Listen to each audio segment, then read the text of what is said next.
Alright, cool, man. Late night, right here in the van. Getting close to my 30 letters challenge. I'm literally gonna hand in letter 28 and 29. Even though I got a response that I liked, I'm still going ahead with my challenge because I just like saying things and doing things. That's just something I like to do. So I'm gonna get there early morning because I've got a shift that night and I need to wash my clothes. I've been postponing it because I just had things to do. You can only wash it after 5. So yeah, man, I need to make sure that I can get that done. So today was a riot. Woke up, done a nice gym session. My legs, my abs.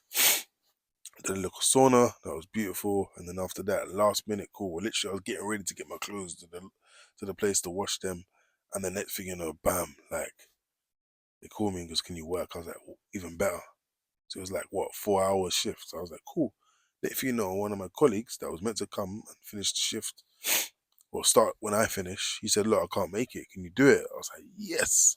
So now I've got double the money I thought I was gonna get. You know what? Triple because I thought I was getting zero. So anyway, it's even better for me now. That will line me up, man. I'm working Friday, Saturday. Like I said, and tomorrow I just got for my other security company got a shift line there. So that's gonna be tomorrow night. So that's why I have to do these letters in the morning. So now it's 3 something a.m.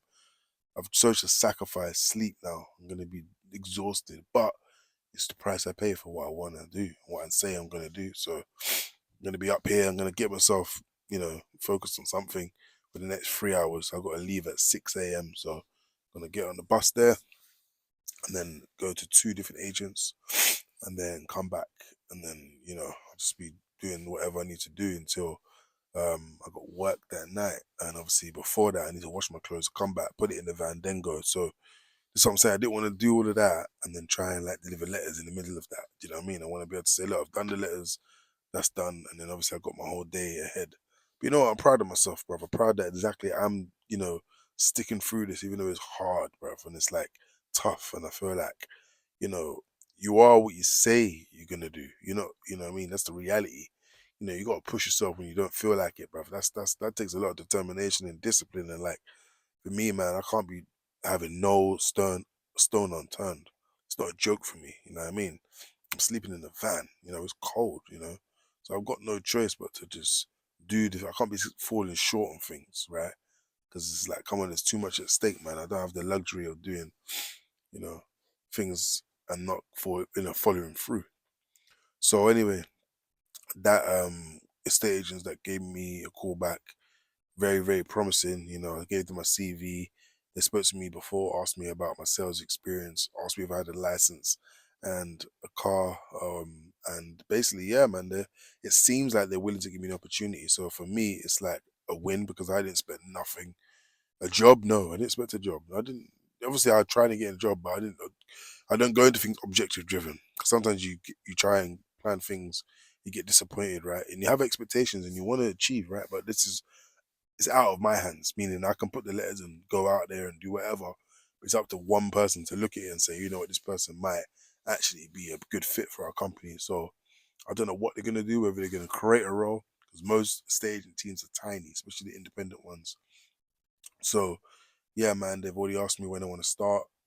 They gave me a little questionnaire, which is like a little like what can I call it, like an online digital interview with like serious questions. So I just sent that back to them. That form is like a Google form. So that's promising. And yeah, man, I've always got my backup. Like I said, I keep talking about that Manchester job, so that's done. I don't know how that's gonna work, but you always got to make sure that you're covering all angles. Because for me, man, this is my only shot.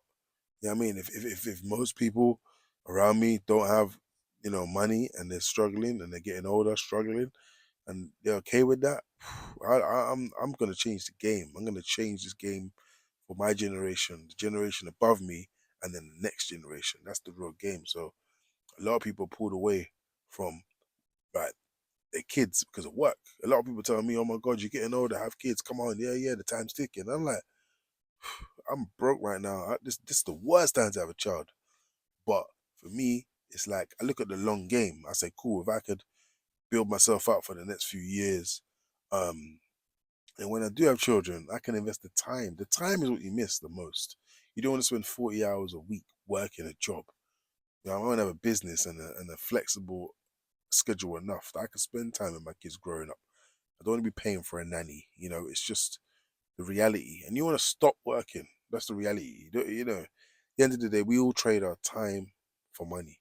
And if you can use money as a tool and keep yourself at the bottom of the pyramid, and what I mean by that is, and I'm going to leave you with this, a lot of people do lifestyle, right, which is short lived because it feels good, instant gratification, but long term it has a hard effect.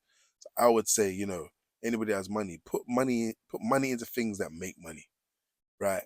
And it doesn't have to be immediate. It's not the lottery. This is not gambling. This is short term investments for long term gain. You know what I mean? Like for instance, I would make sure that, I pay off my debts and make sure I'm saving or pay off people I owe money before I even have food. Like, I'd rather go hungry than owe money because I know that once I pay that, it's gone. Once I put the money down, it's there to go back and use again. So, the reality is, man, like a lot of people will go broke because they like the stuff, they like to have their cake and eat it. But if you can practice, and it's not easy, by the way, because the option's there as well to do what you want. So it's not like no one's stopping you. You can go out and waste money on food, and you can go out and get taxi when you can walk. Or it's all trade offs. Every decision has an effect in your life, and you can choose to do A or do B. And that's kind of my mindset right now. I'm thinking, okay, once I hit that mark and that milestone, man, it's like my mind is going to be trained to be just a frugal. I'll be frugal. That will be my thing. That will be my new identity. You know what I mean? And there's nothing wrong with splurging here and there. But, once you do things once or twice, it becomes a habit. And habits are hard to break. So anyway, man, I didn't think this video would be so long. I wasn't even going to do a video. But because I'm going to be up for the next couple of hours before I deliver these letters, I thought I'd do a video, man. It's gonna be a long, long, long, long day because I'm working that night. But it is what it is. I'll see you on the other side.